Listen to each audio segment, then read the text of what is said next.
Sí, estoy a punto de salir del aire.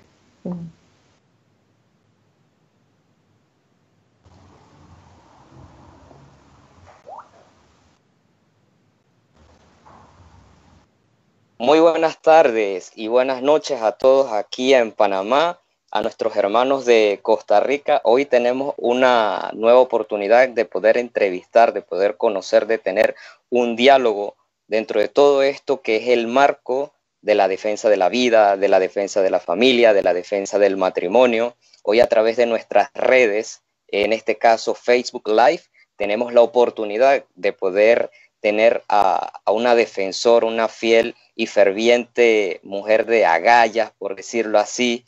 Tenemos con ustedes a la licenciada Alexandra Loria. Ella es licenciada en Derecho, diplomada en Bioética, fue una exdiputada de la República de Costa Rica, de la Asamblea. Así que con ustedes hoy tenemos a una gran persona que nos va a dar unas pequeñas palabras sobre este tema que hemos estado viendo aquí en Panamá, que se ha estado mencionando mucho, que es el matrimonio igualitario o como se conoce, matrimonio homosexual. Y hoy vamos a tocar el tema, ¿cómo fue que lograron legalizarlo en Costa Rica? Así que con ustedes tenemos a la abogada y licenciada Alexandra Loria. Bueno, muy buenas, bueno, en Costa Rica son buenas tardes, allá en Panamá a punto de ser buenas noches, ¿verdad? Muy complacida de estar con ustedes acá para hablar un tema que me apasiona, a lo cual yo le he dedicado muchísimos años de mi vida, que es la defensa de la vida y de la familia. A la pregunta que me hiciste sobre cuánto tiempo duraron en Costa Rica. Ya desde inicios del milenio, ¿verdad? Más o menos en el 2003, empezaron planteando acciones de inconstitucionalidad en Costa Rica para ir a la Sala Constitucional, que es el tribunal de mayor jerarquía acá en todo lo que se ve de derecho constitucional y derechos humanos, solicitando que se derogara el artículo que prohíbe, decía literalmente, es absolutamente nulo, es imposible, decía el artículo, el matrimonio entre dos personas del mismo sexo. Para el 2006, la Sala Constitucional declaró sin lugar la acción. Dijo que el concepto que tenían los constituyentes costarricenses cuando hicieron la Constitución, el concepto que se tenía de familia es un concepto de hombre y mujer. Y declararon eso sin lugar. De hecho, en esa sentencia hay un párrafo que a mí me gusta citar mucho que dice que ellos alegaban violación a la Convención Americana de Derechos Humanos y la sala les indica a la hora de rechazarlo, miren, la Convención de Derechos Humanos cuando habla, siempre habla de personas. La persona tiene derecho a no ser discriminada, tiene derecho a la vida, tiene la libertad, siempre habla de personas. En el único artículo en que se habla de hombres y mujeres es precisamente cuando habla de matrimonio, o sea, el matrimonio es entre hombre y mujer. No dijo las personas tienen derecho a casarse con quien les da la gana, no. Los hombres y las mujeres, ¿verdad? En toda la convención, como indicando, esto acoge pues el sentir de los constituyentes costarricenses de que la familia es la fundada, lo que se llama la familia natural, fundada en la unión de un hombre y una mujer. Mire, desde esa fecha, 2003, hasta el 2018, hubieron más de 10, como 13 o 14 acciones de inconstitucionalidad, todas reiteradas. ¡Wow! Sí, Más de 10 años. Sí, todas la Sala Constitucional reiterando su posición que el matrimonio era entre un hombre y una mujer. Entonces, ¿cómo logran ellos el revertir esto? Que los propios jueces costarricenses de mayor rango, que ven derechos humanos y derecho constitucional, ¿cómo revertir eso? Pues hacen una consulta a la Corte Interamericana de Derechos Humanos y en esa consulta lo que se pregunta es si se ocupa una ley o no para otorgar a las uniones, no al matrimonio, a las uniones los derechos de las personas LGBTI, ¿verdad? Esa es la pregunta. Y la Corte Interamericana, en un acto que para mí es corrupción, ¿verdad? Un acto totalmente corrupto, va mucho más allá, dice, no solo las uniones civiles, no, el matrimonio tiene que ordenarse porque si no es discriminatorio, supuestamente. Wow. Sí, ni siquiera es una petición de Costa Rica, es que la Corte, yo soy de la teoría que Costa Rica debería salirse de la Corte Interamericana de Derechos Humanos porque la Corte ya se corrompió, ideológicamente ellos están corruptos y entonces ordenan algo que es propio de su ideología y que no es propio de la Convención, ¿verdad? Entonces es para ellos muy fácil, no quieren permitir el aborto, vamos a la Corte y le hacemos una consulta, que si es un derecho humano, y entonces la Corte no lo ordena, como ordenó a Costa Rica, o sea, nos han venido dando órdenes que no aceptamos con lo que era la fertilización in vitro, que los jueces constitucionales dijeron es una práctica que coloca al embrión humano en riesgo y por lo tanto mientras no haya seguridad de que el embrión no vaya a morir, no lo vamos a permitir y vienen y nos lo ordenan. Y hoy por hoy esa sentencia de la Corte Interamericana de Derechos Humanos de que tenemos que aplicar la fecundación in vitro es lo que las personas que promueven el aborto están alegando para que en Costa Rica se permita el aborto. Entonces, ven, o sea, ya ellos saben el camino, entonces por eso es que yo insisto que hay que darle una respuesta a la Corte de que los países no vamos a seguir aceptando que nos ordenen desde afuera cosas que son contrarios a nuestros valores, en nuestro caso como costarricenses, en el caso de ustedes como panameños. O sea, ese es el camino, tristemente, que ellos están utilizando. Interesante todo lo que nos ha contado, licenciada, hasta este momento. Puedo entender que dentro de lo que es la Constitución y la jerarquía de leyes de Costa Rica no estaba plasmado nada que tuviera que ver con lo que era el matrimonio entre personas homosexuales o del mismo sexo, y por lo tanto procedieron entonces a través de una consulta, y que dicha consulta ha sido motivo para equipararla, sería la palabra. Equipararlas, exacto. Equipararla a lo que es la ley o la Constitución misma en Costa Rica, entonces. Sí, lo que sucedió fue al decir ellos eso y tener pendiente una de las tantas acciones que yo le dije a usted que seguían presentando, porque en eso sí tienen ellos, son perseverantes. Entonces les dijeron una vez que no y volvían a presentar otra, y les dijeron otra vez que no y volvían a presentar otra.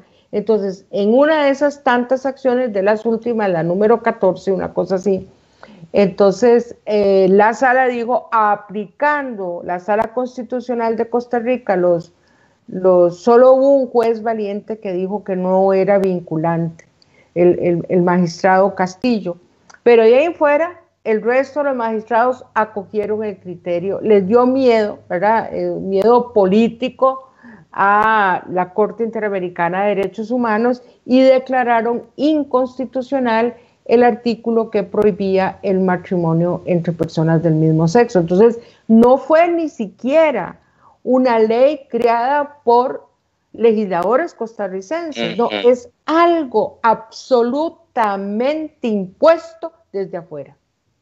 Impresionante. impresionante, impresionante. Licenciada. Imperialismo desde afuera, ¿verdad? Y eso es lo que tenemos que saber, ¿verdad? Y eso, por eso es que tenemos que tener políticos valientes que le digan a la Corte Interamericana: no vamos a obedecer estas cosas, ¿verdad? Porque ahora es el matrimonio homosexual, el día de mañana puede ser el aborto, el día de pasado mañana puede ser el tema de la eutanasia. Usted sabe todo lo que ha sucedido en otros países donde a padres de familia no se les deja sacar a sus hijos enfermos para recibir tratamiento en otro lugar, ¿verdad? Sí, Es decir, en Europa se nota mucho. Eso lo vemos en Europa cada rato, ¿verdad? ¿Y eso qué significa?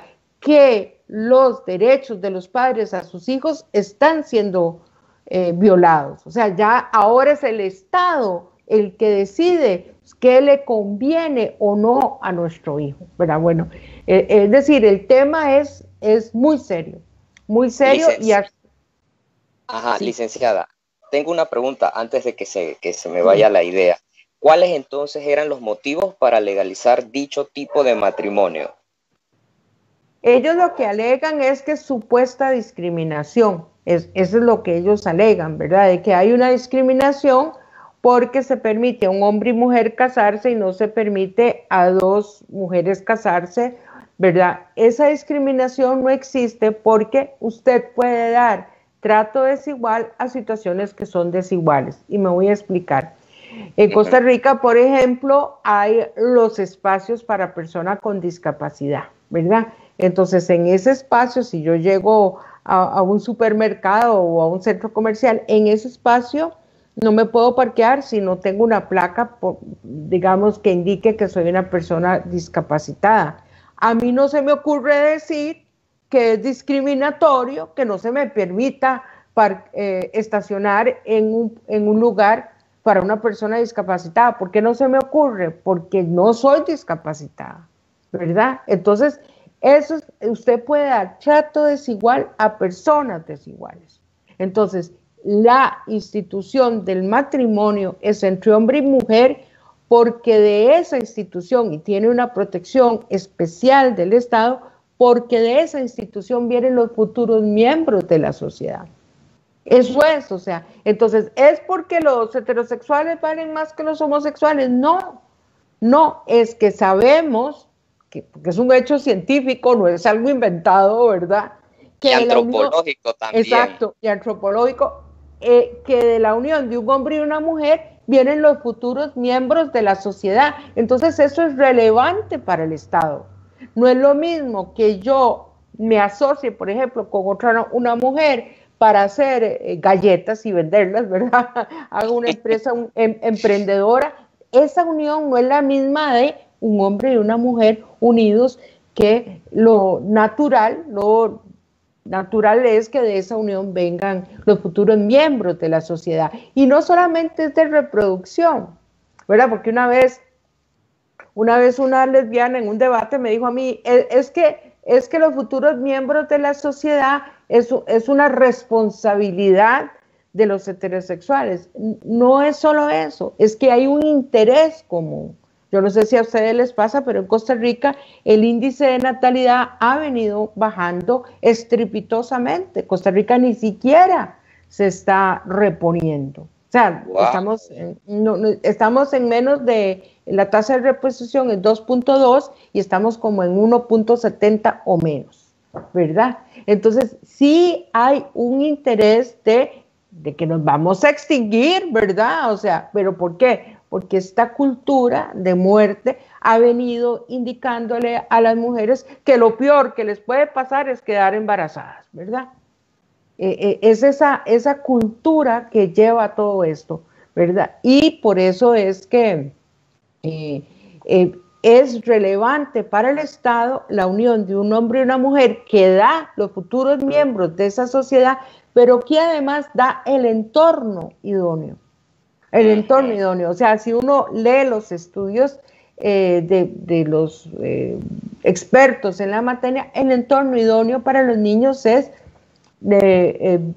criarse y educarse con la figura materna y paterna. Eso es lo que indica. Que mire, Alexandra, usted está en contra familias uniparentales, que solo hay mamá o que soy papá. No, yo no estoy en contra absolutamente nada. Yo estoy diciendo que los estudios indican que para los niños es lo idóneo. Solo hay que ir acá en la cárcel para adolescentes en Costa Rica y cerca del 90% vienen de familias disgregadas, ¿verdad? Eso no es gratuito, eso no es gratuito. Y seguimos indicando que familia puede ser una mujer sola, un papá solo.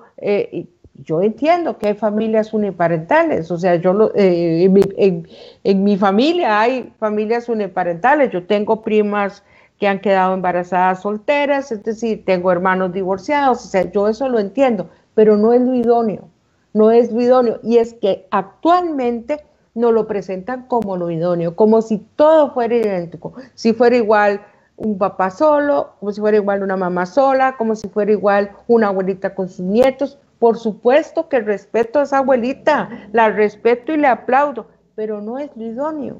Lo idóneo es papá y mamá con sus hijos. Y por eso la familia fundada en la unión de un hombre y una mujer merece la protección especial del Estado, porque cualquier Estado mira aquello y dice, de aquí vienen nuestros futuros miembros de la sociedad, y dan un entorno fuerte para esos futuros miembros. Es algo que tenemos que proteger, es algo que tenemos que valorar, ¿verdad? Y eso tristemente con el discurso moderno se ha ido perdiendo, ¿verdad? Que no es un discurso de que yo voy a ir a atacar personas que sienten atracción hacia personas del mismo sexo, no. No es un discurso de eso, es simplemente reconocer que biológicamente es necesaria la unión de un hombre y una mujer para reproducirnos. Eso exactamente. Es lo que, ¿verdad? No es un ataque a nadie, no es, ni es decir que porque soy heterosexual valgo más que un homosexual, no es así. Es reconocer que para el bien común de la sociedad aquello es valioso, ¿verdad? Sí, licenciada, hace un momento nos comentaba cómo fue el procedimiento o cómo fueron los pasos que empezaron en Costa Rica o que se dieron en Costa Rica para poder llegar al punto de la legalización del matrimonio entre homosexuales. Entonces yo tengo una preguntita por acá. Se hizo una opinión, que era lo que usted mencionaba hace un rato, a la CIDH, sobre el tema en vista de que las parejas del mismo sexo no se podían casar, que no podían. Entonces, en Costa Rica, una opinión consultiva tiene el efecto de ser catalogada como una sentencia ante la ley para la opinión, para una opinión, para que esta opinión sea puesta en marcha. Sí, en Costa Rica, según el magistrado Castillo de la Sala Constitucional de Costa Rica, considera que no es vinculante. El resto de los otros 6 sí, pero ahí hay que reconocer que ahí habían magistrados que ideológicamente eran afines, porque en las primeras votaciones siempre quedábamos 4-3, ¿verdad? En algunas se fueron algunos magistrados y entonces votaron magistrados unos de ellos estaban supliendo a otros magistrados que se habían pensionado, se habían ido, y entonces quedamos 6-1. Hay solo un magistrado con suficiente fortaleza en Costa Rica que dijo que no era vinculante la consulta de la Corte. Interesante, y se lo comento porque, bueno, en el contexto de este tema, hace ya unas 3 semanas, aquí parte de la población panameña, haciéndole un paréntesis aquí al porqué de la pregunta, estuvimos presentes frente a las escalinatas de la Corte Suprema de Justicia de aquí de Panamá, en vista de que ya hay ante la ley, ¿cómo lo puedo mencionar?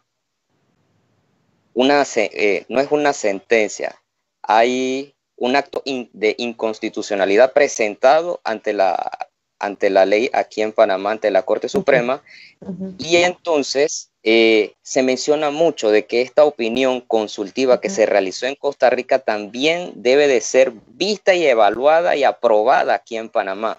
Y ahora que usted me comenta esto, entonces ya podemos dar luces a nuestra población panameña en vista de todo lo que ha acontecido y todo lo que ha ocurrido en Costa Rica, de que si en Costa Rica no era vinculante, ¿por qué tiene que también serlo vinculante? Porque tan simplemente es una opinión, no es algo que debe de acatar nuestros estados. Es que volvamos a lo mismo, esa opinión no hubo un juicio. Lo normal es, digamos, voy a poner el ejemplo de fecundación in vitro porque es un caso conocido. Un grupo de costarricenses que no se les permitía el acceso a la fertilización in vitro demandan a Costa Rica, es todo un juicio. Hay una acusación, hay una contestación de Costa Rica, hay aporte de pruebas, etcétera. En esta opinión consultiva no hay ese proceso. Es el propio país el que consulta a la Corte. Y de hecho, digamos, está prohibido que jueces costarricenses voten en juicios que son contra el país. Por ser una opinión consultiva, sí fue votada por la jueza Odio de la Corte Interamericana de Derechos Humanos, que es una jueza costarricense, porque no era un juicio, no era un juicio ordinario, normal y corriente, era una opinión. Entonces, en realidad, no es, yo podría traer los argumentos del juez Castillo de por qué esa opinión consultiva no es vinculante y pasárselos a ustedes, ¿verdad? Para mí no es vinculante, pero en todo caso, ya sabiendo que la Corte tiene ese criterio en que en ninguna parte de la Convención se habla de que las personas del mismo sexo tengan derecho al matrimonio entre personas del mismo sexo, es evidente que para mí ideológicamente han cambiado el sentido de las palabras de la Convención Americana de Derechos Humanos, de la cual los costarricenses nos sentimos muy orgullosos porque fue firmada acá en Costa Rica y se llama el Pacto San José. El Pacto de San José. San José de Costa Rica.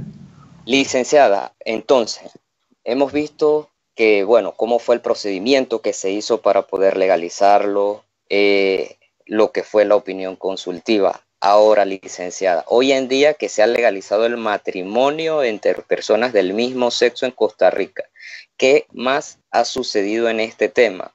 Puedo pensar, la adopción de niños en fundaciones, instituciones o albergues también son legales ahora para estos matrimonios. Los procesos han sido muy bajos. Hay una cosa interesante, vea, a pesar de que ellos siempre inflan los números, y esto es algo que Panamá debe hacerlo, ellos siempre decimos, somos 500,000, somos, ¿verdad? Siempre inflan los números extraordinariamente. En Costa Rica, con todo, y que se ha esperado tantos años y han planteado tantas acciones, ¿verdad? Con todo, y que han planteado eso, lo que han habido de mayo a la fecha, son 100 y pico matrimonios, o sea, 200 personas, ¿verdad? Es decir, para que usted vea, ¿verdad? Como siempre mienten que algo queda, ¿verdad? El estilo de, ¿verdad? Ellos van ahí, ¿verdad? Eso es lo primero. Lo segundo es que, por ejemplo, en Costa Rica, yo no sé si en Panamá hay una norma parecida, hay una norma que dice que los hijos de mujer casada se presumen de su marido. Esto significa que si yo tengo un bebé, ya por ley lo ponen como hijo de mi esposo. De forma que no se requiere el que se tenga el consentimiento del esposo, sino que ya se presume. Para que un esposo pueda impugnar aquello, entonces viene y dice que, mire, este hijo no es mío y trae la prueba de ADN, etcétera, ¿verdad? Entonces, con base en esa norma, por ejemplo, el Tribunal Supremo de Elecciones ha dicho que los hijos de una mujer casada con otra mujer se presumen de su cónyuge. O sea, totalmente contra del sentido común, ¿verdad? Wow. Porque todos sabemos que eso es falso. Todos sabemos que eso es falso. O sea, que una mujer casada con otra mujer, no hay fundamento científico para presumir que los hijos de esa mujer sean de su cónyuge, que es otra mujer, ¿verdad? Entonces, totalmente en contra del sentido común y en contra de la ciencia, el Tribunal Supremo de Elecciones, es que no es cualquiera, no, es el Tribunal Supremo de Elecciones de Costa Rica, dijo eso, que es el encargado de lo que es el registro civil y esas cosas. Esto para darle una cuestión. Entonces ya están pensando qué hacemos con los pobrecitos hombres que se casan con otros hombres y que no podemos darles ese trato igual, vean, ¿verdad? Entonces, por supuesto, ya hay una ley, en Costa Rica no está autorizado el alquiler de vientre, ya hay una ley para eso, ¿verdad? Esto es una cadena. Una cadena. Es una cadena, ¿verdad? Es una cadena que en mi opinión, como le digo, esa interpretación contraria a las ciencias y a todo. ¿Por qué? ¿Por qué le digo que es contraria? Porque resulta que ni siquiera se le dice, mire, tiene que hacer un proceso de adopción. No, al niño se le va a decir, usted es hijo de Ana y Josefa. ¿Cómo que es hijo de Ana y Josefa? Eso científicamente no es cierto. Entonces, todo el derecho del niño de conocer sus antecedentes biológicos, de dónde viene, todo eso no importa, porque lo que importa es darle placer a los adultos. Y el derecho del niño, por ejemplo, yo estoy en contra de la reproducción humana asistida, ¿verdad? Pero en un debate hace pocos días yo alegaba, mire, si vamos a permitir la reproducción humana asistida, ¿verdad? Lo mínimo que usted tiene que hacer es proteger a los niños que usted está criando en el laboratorio. Es lo mínimo, o sea, es decir, de esa unión, de ese óvulo y de ese espermatozoide va a nacer un ser humano y ese ser humano tiene dignidad y tiene derecho a saber de dónde viene. Entonces, lo mínimo, porque siempre estamos como enfocados en los adultos. Ay, pobrecita esta señora, está sola y quiere tener hijos. O pobrecita esta lesbiana, está sola y quiere tener hijos y quiere inseminarse. Bueno, ¿y los derechos del niño qué van a hacer? Ese no tiene derechos. En algo tan serio, vea, en algo tan serio como lo es saber genéticamente de dónde vengo.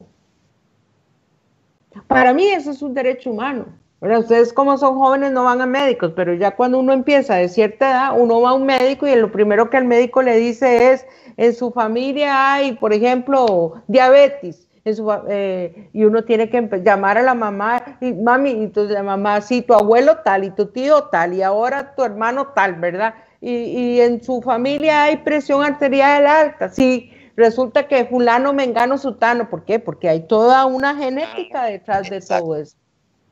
Hay toda una genética detrás de todo eso. Entonces, los derechos de esos niños están siendo gravemente, en mi opinión, violados.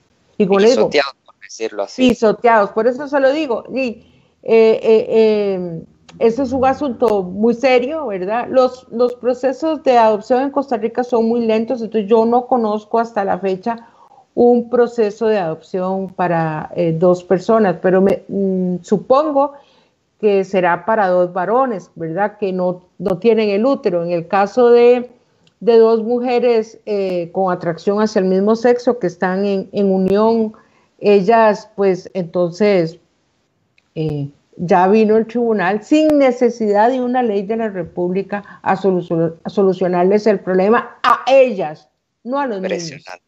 No a los niños, porque ese niño tiene derecho de saber de dónde viene. Perdóneme. Licenciada, y ahora que usted menciona mucho acerca de los niños, menciona mucho sobre todo el conocimiento que deben de tener los pequeños, ¿qué hay de la educación en Costa Rica? ¿La educación también debe de aceptar que se aplique y hable a los niños acerca del nuevo tipo de matrimonio entre personas del mismo sexo en Costa Rica? Tristemente eso es así. Digamos, a mí se me acaba de hacer una consulta de un padre de familia, de un niño de, escúcheme bien, de kinder, llamamos en Costa Rica, de preescolar. Acá también hay kinder. También, ok, de preescolar, o sea, ni siquiera ha entrado en la escuela. Estamos hablando de un niño menos de 6 años o 7 años, ¿verdad? Y ya ahí, entonces, quieren meter esta ideología. Ahí es donde yo les digo, señores padres y madres de familia, hagan uso de su derecho como padres de familia de educar a sus hijos en estos temas. Estén atentos a lo que les enseñan a sus hijos en las escuelas, ¿verdad? Estén atentos, porque normalmente uno sentía que si el niño estaba en la escuela estaba en un ambiente seguro. No sabemos qué les están enseñando. Efectivamente, ya se les enseña todo eso, se les enseña que si usted quiere ser hombre, es hombre, si usted quiere ser mujer, es mujer. Es algo que los padres de familia tienen el derecho de oponerse y decir, yo no quiero que le enseñen esto a mi hijo o hija. ¿Verdad? Impresionante. O sea que a partir de esta legalización se ha abierto todo este compás en la educación. Todo eso en la educación. Todo eso viene siendo, lo que pasa es que hay acá en Costa Rica, yo no sé si sucede, hay maestras que no lo quieren dar y no lo dan, ¿verdad? Y hay tristemente algunos profesores y profesoras y maestras que sí tienen esa, ¿cómo se llama? Pues esa ideología, ¿verdad? Y sí lo están enseñando. Oh, wow. Sí. O sea, y no solamente lo que usted está diciendo, no solo matrimonio, sino, por ejemplo, ya el Ministerio de Educación dijo, si un niño quiere ir con enagua, un niño varón, ¿verdad? Biológicamente varón, si una mujer quiere ir con enagua, tiene derecho a ir con enagua, y estoy casi segura, es que ahora con el COVID no están yendo. Estoy casi segura que nos van a meter que los varoncitos pueden ir al baño de mujeres y las mujeres pueden ir al baño de varones y todo eso viene como parte, es como un combo de cosas malas que nos ha tocado vivir y que, ¿verdad? Como decía San Agustín, no digas que los tiempos son malos, sino hagamos buenos tiempos y para hacer buenos tiempos ocupamos educar y tenemos que hacerlo con caridad, ¿verdad? Con caridad. Ahora con todo este escándalo que nos han montado con el Papa Francisco, el Papa no dijo nada nuevo en la iglesia. Uno, tal vez para decir, el Papa nunca dijo que los actos homosexuales fueran pecado, ¿verdad? Eso nunca lo dijo, ¿verdad? Dos, lo que dijo es, tenemos a una pregunta en concreto tenemos que amar a las personas de nuestra familia que tengan esa tendencia. Eso es lo que nos ha dicho. Y bueno, eso no es nada nuevo. Eso está en el Catecismo de la Iglesia desde 1982. Usted no había nacido. Y ya está en el Catecismo de la Iglesia, ¿verdad? Eso no es nada nuevo. Lo que pasa es que ellos son expertos en sacarlo fuera de contexto y decir, ha habido un cambio en la Iglesia. No, mire, discúlpeme, eso de tratar a las personas con tendencia homosexual, con atracción a personas del mismo sexo, está en el catecismo es de San Juan Pablo II, ¿verdad? No, entonces no ha habido nada nuevo, absolutamente no, lo sacan fuera de contexto. Por ejemplo, nos sacan lo de la legislación que los proteja. Yo le voy a decir, mire, en Costa Rica yo he sido una fiel opositora al matrimonio entre personas del mismo sexo. Tanto es así que recogí 200,000 firmas para que se le hiciera la consulta al pueblo costarricense que qué opinaba sobre esto. Y como la mayoría del pueblo estaba en contra de este tipo de uniones, la Sala Constitucional, en otro acto de corrupción, dijo, no se puede consultar al pueblo costarricense. Ojo. O sea, siempre están hablando, consultemos y no podemos, en estos temas no se puede... Impresionante, porque sí, en Irlanda hace unos días atrás unos amigos nos estaban comentando de que ellos hicieron este tipo de procedimiento donde llevaron a un referéndum en Irlanda, no sé hace cuántos años, acerca de que si se aceptaba o no se aceptaba la unión o el matrimonio entre homosexuales, y se hizo un referéndum sobre ese tema, pero creo que acá nosotros que tenemos como una trascendencia, unos principios, unos valores muy bien inculcados, sabemos que estos procedimientos no son parte de nuestra cultura, de nuestras tradiciones, ni de nuestros conceptos que vienen desde nuestros padres, pues, y anteponerse a un referéndum, claro, ellos se van a ver obligados a tener que aceptar la respuesta de la mayoría. Entonces, ese es el punto, ¿verdad? En Costa Rica sí hay una ley de referéndum y este era un referéndum ciudadano, o sea, había que recoger el 5% de firmas de los que aparecen en el padrón electoral para que se ordenara. Y el Tribunal Supremo de Elecciones lo ordenó y la Sala Constitucional lo prohibió. Vea qué vergonzoso, vergonzoso, vergonzoso, vergonzoso, ¿verdad? Entonces, ellos sí manejan, y esto es algo que ustedes tienen que saber, manejan mucho el tema de tener hilos políticos, ¿verdad? En los tribunales de justicia, manejan mucho, que tienen muchas personas aliadas en los medios de comunicación, ¿verdad? Entonces, por supuesto, sí, el Papa Francisco en Amoris Laetitia dijo que no había nada para comparar la unión de un hombre y una mujer en matrimonio a las uniones entre personas del mismo sexo en un documento de la iglesia que se llama Amoris Laetitia. Eso no lo informa la prensa, lo que informa es algo sacado fuera de contexto. A lo que yo quería decir es que cuando el Papa habla de leyes civiles, yo le voy a decir, yo como estuve en esa lucha, siempre les dije a los compañeros LGBTI que si ellos me decían a mí una norma que prohibiera, por ejemplo, a una persona LGBTI heredar, yo, Alexandra Loría, me ofrecía hacer lobby para derogar esa norma. No hay, ellos tienen derecho a heredar. Si lo que pasa es que ellos querían el tratamiento y quieren el tratamiento de matrimonio, que si ellos me encontraban una norma que dijera, qué sé yo, que no podían alquilar, yo me comprometía, ellos tienen derecho a alquilar, ¿verdad? Hubo 3 proyectos de ley que yo hice para que se les garantizaran cosas que yo consideraba injustas. Una de ellas era el hecho de que en el Código de Trabajo los derechos del trabajador, en caso que fallezcan, van a sus herederos legítimos. Entonces ellos alegaban que era muchas veces la familia que los había echado, que los había maltratado, los que iban a heredar, y no su compañero o compañera. Yo les dije, eso se arregla haciendo una reforma del Código Laboral donde el trabajador puede decir, mira, ¿a quién yo quiero dejarle mis bienes? Eso es muy sencillo, realmente. Y no tenemos que derogar, o no tenemos, en este caso, derogar una cosa que era importantísima para el matrimonio, como lo que se refiere a hombre y mujer. Yo los hice. Lo que pasa es que no les interesa ese tipo de reformas porque les interesa otra cosa. ¿Aló? Aló, sí, ahora sí. Les interesa, se fue un momentito, sí, les interesa equiparar las uniones entre personas del mismo sexo al matrimonio. Entonces, por más que yo hice esa y otra que se refería a que pudieran designar quién, en caso de discapacidad, quién podía velar por ellos, eso tampoco les interesó. Y otra que hice para el acceso a los servicios de salud, que como Provida es un tema que me preocupa mucho, en que era una reforma para que pudieran los convivientes tener acceso a los servicios de salud. Eso tampoco prosperó. ¿Por qué? Porque lo que querían era una equiparación al matrimonio. Eso era lo que querían. Wow. Licenciada, en esto ya tenemos unos minutos ahí.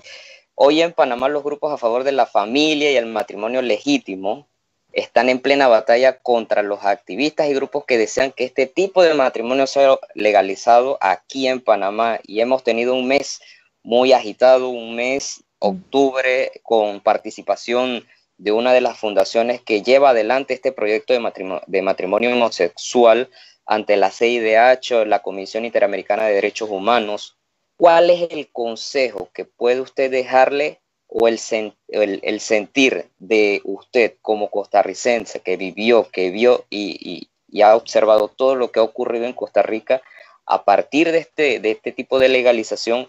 ¿Qué mensaje, cuál es la idea o qué nos puede dejar a nosotros como panameños? Sí, yo lo que pienso es que la familia es el fundamento natural y fundamental, yo diría fundacional. La sociedad se funda en la familia, en esa unión de hombre y mujer, y que hay que protegerla. Y eso debería estar en cada país debería tener derecho. Yo por eso considero que en el caso de Costa Rica he aconsejado que se salgan de la jurisdicción de la Corte Interamericana de Derechos Humanos porque considero que son jueces corruptos, que tienen una ideología y no ven más allá, y ponen a la Convención Americana de Derechos Humanos a decir cosas que no han dicho en ningún momento. Entonces, ese sería mi principal consejo. Lo que pasa es que no sé si hay fortaleza política, porque para hacer eso se ocupan políticos con fortaleza que quieran hacer ese tipo de propuestas de salirse de la Corte Interamericana de Derechos Humanos, ¿verdad? O por lo menos indicarle a la Corte Interamericana de Derechos Humanos y a la OEA que en temas de vida y familia y derechos de los padres no van a obedecer a la Corte Interamericana. Sí hay que hacer ahí alguna reserva de ley, porque tal y como está, lo que van a hacer es venirnos a imponer lo que 5 jueces, que ni siquiera son panameños, ni siquiera son ticos, ¿verdad? Se les ocurre, ¿verdad? En desprecio a los valores propios de todo un pueblo. Costa Rica es pro vida y pro familia, eso es así, y nos viene impuesto tristemente desde afuera. Exacto, y creo que así mismo es el procedimiento que están utilizando aquí en Panamá para todo este proyecto ideológico, porque no se le puede decir de otra manera que no sea un proyecto ideológico donde el concepto, los términos, las leyes, toda nuestra trascendencia como personas vaya enfocado a cambiar la mentalidad, vaya a cambiar el pensamiento, las ideas de lo que en un principio nuestros padres, nuestros abuelos, tatarabuelos, desde los inicios de nuestros estados nos han enseñado. Y estos proyectos, claro, usted lo menciona, lo que buscan es desarraigar esos principios morales y éticos y de valores y de virtudes. Así que a usted, licenciada Alexandra, muchísimas gracias por este espacio, por este tiempo, por compartir con nosotros este testimonio, podríamos también decirlo, esta entrevista donde nos ha contado un poquito todo lo que ha sucedido en Costa Rica. Así es, no, gracias a ustedes, los animo, vean, esto es algo que quiero que ustedes no se desanimen, los animo a continuar en la lucha. Si gustan con alguna consulta, con mucho gusto, y si está dentro de lo que yo puedo hacer, los ayudo, pero los animo a continuar. Vean, es muy importante en esto que sean jóvenes los que promuevan esto, ¿verdad? Porque a veces a los que ya te peinamos canas nos dicen, no, es que usted es una viejilla o así. Yo recuerdo cuando iba a la Asamblea Legislativa a hacer lobby que a veces me acompañaba con 1 o 2 jóvenes y una vez un exdiputado me dijo, es que a mí me impresionaba, Alexandra, cómo usted llegaba a hacer lobby con muchachas jóvenes, como diciendo, ay, la juventud piensa igual que ella, ¿verdad? Entonces yo los animo porque les digo, para el político eso es muy importante. Gracias, licenciada, gracias. Ánimo y ni un paso atrás. A que nos ha dicho. Y bueno, nos veremos en una nueva entrevista, en una nueva edición a través de las cuentas de Acción Provida Panamá. Las gracias reiteradamente a usted, abogada licenciada Alexandra Loria, por el tiempo, a nuestros seguidores, a quienes hoy han podido ver esta entrevista, a no desfallecer, a seguir dando la lucha Estuvo con ustedes la licenciada en Derecho y abogada Alexandra Loria y mi persona Samuel Mendoza. Nos vemos en una próxima entrega. Chao. Hasta luego. Dios.